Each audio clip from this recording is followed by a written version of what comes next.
Hello friends, কেমন আছেন সবাই? আশা করি সবাই ভালোই আছেন।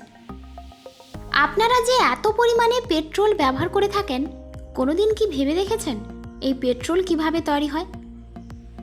বর্তমানে কোনো কিছুর দাম বাড়ুক আর না বাড়ুক, পেট্রোলের দাম অনেক বেড়ে গেছে। এরকম অবস্থা থাকলে একদিন এমন দিন আসবে যেদিন পেট্রোল আর ডিজেল কেনার জন্য আমাদেরকে লোন নিতে হবে। বর্তমানে পৃথিবীতে গাড়ি ছাড়াও ছোটোখাটো মেশিন পর্যন্ত পেট্রোল ও ডিজেল দিয়ে চালানো হয়। আপনারা হয়তো এটা শুনে অবাক হবেন যে দুবাইয়ে পেট্রোলের দাম মাত্র 50 টাকা। আপনারা কি ভাবছেন, শেখ হাসিনা আমাদেরকে বোকা বানাচ্ছে? আজকের ভিডিওতে আমি আপনাদের দেখাতে চলেছি পেট্রোল তৈরির সম্পূর্ণ কাহিনী। ভিডিওটি অনেক ইন্টারেস্টিং হতে চলেছে, সেই জন্য ভিডিওটি শুরু থেকে শেষ পর্যন্ত অবশ্যই দেখবেন। তাহলে আপনারা বুঝতে পারবেন পেট্রোলের দাম এত বেশি কেন হয়। তো চলুন শুরু করা যাক। কিন্তু তার আগে আপনারা যদি আমাদের চ্যানেলটিকে সাবস্ক্রাইব করে না থাকেন, তাহলে এক্ষুনি সাবস্ক্রাইব করে পাশের বেল আইকনটি ক্লিক করুন। পেট্রোল কিভাবে তৈরি হয় এই প্রসেসটিকে 3টি ভাগে ভাগ করেছি।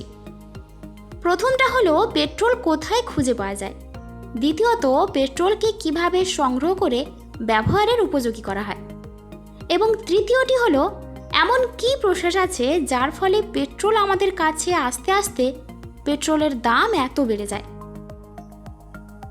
আমরা দেখে নেব পেট্রোলের খনি কিভাবে খোঁজ করা হয়। প্রথমে মাটির নিচ থেকে যেটা পাওয়া যায় সেটাকে ক্রুড অয়েল বলে।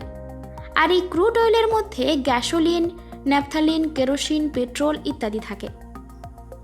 সর্বপ্রথমে ফসিল ফিউল রেডিও মেশিনকে পৃথিবীর একটি নির্দিষ্ট কোণে পাঠানো হয় এবং সেখানে ক্রুড অয়েল আছে কিনা সেটা চেক করা হয়। এবার আমরা দেখে নেব সেই ক্রুড অয়েল কিভাবে তৈরি হয়।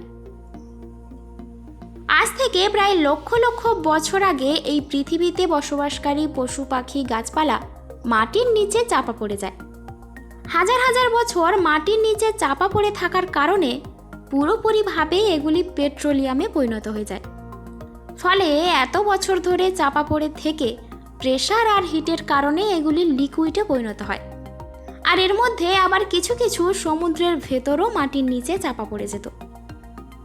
মানুষ যখন পেট্রোলিয়ামের ব্যাপারে জানতে পারে, তখন এই পেট্রোলিয়াম বের করা শুরু করে দেয়। এই পেট্রোলিয়ামে ক্রুড অয়েল অর্থাৎ কাঁচা তেল থাকে। আশা করি ক্রুড অয়েল কি সেটা আপনারা নিশ্চয়ই বুঝতে পেরেছেন। সর্বপ্রথম পৃথিবীর কোন জায়গায় ফসিল ফিউলের খনি আছে সেটা খুঁজে বের করা হয়। তারপর সেখানে বড় বড় ড্রিলিং মেশিন দিয়ে ড্রিল করা হয়। আপনারা কি জানেন কাঁচা তেল সব জায়গায় পাওয়া যায় না, পৃথিবীর কিছু কিছু জায়গায় এই তেল পাওয়া যায়। এই পেট্রোলিয়াম মাটি ও সমুদ্র দুই জায়গাতেই পাওয়া যায়। সৌদি আরব, কাতার ও দুবাইয়ের মতো দেশ আজ পুরো পৃথিবীতে এই তেল সাপ্লাই করছে। আর ভারতে মাত্র 2টি পেট্রোলিয়াম পোর্ট আছে। এছাড়াও ভারত উপমহাদেশে খুবই কম ফসিল ফিউলের খনি রয়েছে। যেখানে এই খনি পাওয়া যায় সেখানে ড্রিলিং মেশিন দ্বারা খুঁড়ে পাইপ ঢোকানো হয়। আর এই ড্রিলিং মেশিন পৃথিবীর 1000 কিলোমিটার গভীরে গিয়ে পৌঁছায়। এই পাইপের সাহায্যে পেট্রোলিয়াম পদার্থকে ওপরের দিকে নিয়ে আসা হয়। তারপর এই ক্রুড অয়েলকে পিউরিফাই মেশিন দিয়ে পিউরিফাই করা হয়। আর এটাই হলো সবথেকে প্রধান প্রসেস।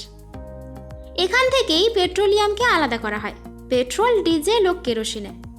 আর এই প্রসেসটিকে বলা হয় ফ্র্যাকশনাল ডিস্টিলেশন। এই প্রসেসে একটি নির্দিষ্ট টেম্পারেচারে পেট্রোলিয়ামকে গরম করা হয়। আর সেই কারণেই আমরা আলাদা আলাদা তেল পেয়ে থাকি। এবার হয়তো আপনাদের মনে একটি প্রশ্ন আসতে পারে যে পেট্রোলিয়াম থেকে আমরা বিভিন্ন ধরনের তেল কিভাবে পাই। তো এখানে কাজ করে ফ্রিকশন ডিস্টিলেশন প্রসেস। এখানে পেট্রোলিয়ামকে আলাদা আলাদা টেম্পারেচারে গরম করা হয়ে থাকে। আর এদের বয়েলিং পয়েন্টও আলাদা আলাদা হয়ে থাকে। একমাত্র সেই কারণেই পেট্রোলিয়ামকে যখন আলাদা আলাদা তাপমাত্রায় গরম করা হয় তখন আলাদা আলাদা তেল পাওয়া যায়। এখন তো আমরা আলাদা আলাদা তেল কিভাবে পাওয়া যায় সেটা দেখলাম। এখনও কিন্তু পুরোপুরি তেল তৈরি হয়নি। 2টো প্রসেস এখনও বাকি আছে। সেই প্রসেস দুটি হলো ব্লেন্ডিং আর ট্রেডিং। এবার আমরা দেখব ব্লেন্ডিং আসলে কি। গ্যাসোলিন তেলকে যখন আমরা ব্লেন্ড করি তখন আমরা আলাদা আলাদা গ্রেডের গ্যাসোলিন পাই, যেখানে এ, বি ও সি কোয়ালিটির গ্যাসোলিন থাকে। এই গ্যাসোলিন আলাদা আলাদা ইঞ্জিন অনুযায়ী ব্যবহার করা হয়। এবার আমরা দেখে নেব ট্রেডিং প্রসেস। এই প্রসেসে ক্রুড অয়েলে যে ক্ষতিকারক পদার্থগুলি থাকে সেগুলোকে বের করা হয়। আপনাদের মধ্যে বেশিরভাগ মানুষই হয়তো জানে যে গ্যাসোলিনের মধ্যে সালফার পাওয়া যায়। সেজন্য এই প্রসেসে ক্রুড অয়েলের মধ্যে কিছু কেমিক্যাল মিশিয়ে ক্ষতিকারক পদার্থগুলিকে নষ্ট করে দেওয়া হয়। যেমন গ্যাসোলিন থেকে সালফারকে বের করে নেওয়া হয়, তবে এ সমস্ত ক্ষতিকারক পদার্থগুলিকে বের করে ফেলে দেওয়া হয় না। এগুলিকে আবার অন্য কাজে ব্যবহার করা হয়, যেমন ফার্টিলাইজার বা অন্যান্য ওষুধ তৈরিতে এর ব্যবহার করা হয়। তো বন্ধুরা, এতক্ষণে আমরা জানলাম যে কিভাবে মাটির নিচ থেকে পেট্রোলিয়াম সংগ্রহ করে ব্যবহারের উপযোগী করে তোলা হয়। কিন্তু এখনও আপনাদের একটা জিনিস জানতে বাকি আছে, আর সেটা হলো পেট্রোলের দাম এত বেশি কেন। তৃতীয় প্রসেসটি হলো পেট্রোল আমাদের কাজ অবধি পৌঁছানো। বেশিরভাগ মানুষই মনে করে যে পেট্রোলের দাম হয়তো এত বেশি নয়, সরকার হয়তো আমাদের কাছ থেকে ইচ্ছে করে বেশি টাকা নেয়। এই বিষয়ে আমার মনে হয় আপনার চিন্তা কিছুটা সঠিক, আবার কিছুটা ভুলও। এতক্ষণ তো আপনারা নিজেরাই দেখলেন এই পেট্রোল মাটির নিচ থেকে বের করতে আবার শোধন করতে কত বড় বড় মেশিনের প্রয়োজন হয়। এছাড়াও প্রয়োজন পড়ে অনেক বড় বড় ফ্যাক্টরি, অনেক কেমিক্যাল ও অনেক বছরের পরিশ্রম। তাহলে তো বুঝতেই পারছেন পেট্রোলের দাম একটু বেশি হওয়াটা স্বাভাবিক ব্যাপার।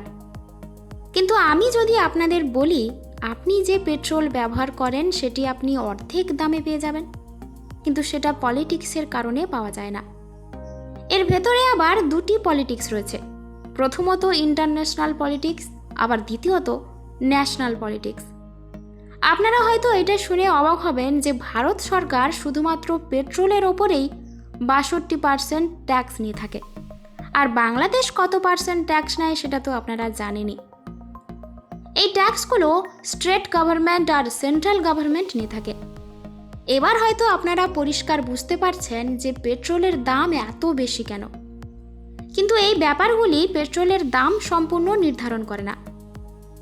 আপনারা হয়তো জানেন না, ওপেক নামের একটি কান্ট্রি অর্গানাইজেশন রয়েছে, আর এই গ্রুপটি পেট্রোলের দাম নির্ধারণ করে থাকে। এই অর্গানাইজেশনের মধ্যে সৌদি আরব, দুবাই ও সেই সব কান্ট্রি রয়েছে যেখানে ক্রুড অয়েল বেশি পরিমাণে পাওয়া যায়। আর সেই কারণেই দুবাই ও সৌদি আরবের অর্থনীতি তেলের উপর নির্ভর করে। একদিক দিয়ে আপনি বলতে পারেন ওপেকে যে কান্ট্রিগুলো রয়েছে তারা ক্রুড অয়েলের দিক দিয়ে পুরো পৃথিবীতে রাজ করছে। সর্বপ্রথম পেট্রোল বাইরের দেশ থেকে অনেক দামি হয়ে আসে, তার উপর আমাদের গভর্নমেন্ট ওই পেট্রোলের ওপর আরও ট্যাক্স চাপিয়ে দেয়, ফলে ওই পেট্রোলের দাম ৩ গুণ বেড়ে যায়। পেট্রোল এমন একটি পদার্থ যেটি একদিন না একদিন পৃথিবী থেকে শেষ হয়ে যাবে। একটি রিসার্চের মাধ্যমে দেখা গেছে পরবর্তী ৪০ থেকে ৫০ বছরের মধ্যে এই পেট্রোল একদম শেষ হয়ে যাবে, যার কারণে আমাদেরকে অনেক দ্রুত সোলার এনার্জি ও উইন্ড এনার্জির দিকে নজর দিতে হবে। যেহেতু সৌদি আরব সহ অন্যান্য কান্ট্রি ক্রুড অয়েলের ওপর নির্ভর করে, তাই তারা সিদ্ধান্ত নিয়েছে তাদের অর্থনীতিকে অন্য কোনো রূপ দেবে। সেই জন্য সৌদি আরবের রাজপুত্র সৌদি আরবের অর্থনীতিকে ট্যুরিস্টের রূপ দিচ্ছে। এটি পৃথিবীর সবচেয়ে আধুনিক শহর হবে। এছাড়াও রিসার্চ করে দেখা হচ্ছে আমরা কি পেট্রোল বাদে অন্য কোনো তেল ব্যবহার করতে পারি। এছাড়া বাংলাদেশের মতো কান্ট্রির এটা খুবই প্রয়োজন, তাড়াতাড়ি ইলেকট্রিকের দিকে শিফট হওয়া, কারণ আমাদের কাছে আমাদের ডিমান্ডের থেকে অনেক কম পেট্রোলিয়াম পোর্ট রয়েছে। তো সরকারকে এইসব বিষয়ে একটু নজর দেওয়া দরকার। ভিডিওটি ভালো লাগলে লাইক, কমেন্ট, শেয়ার করতে ভুলবেন না। দেখা হচ্ছে নতুন কোনো ভিডিওতে। ততক্ষণ পর্যন্ত ভালো থাকবেন, সুস্থ থাকবেন। ধন্যবাদ।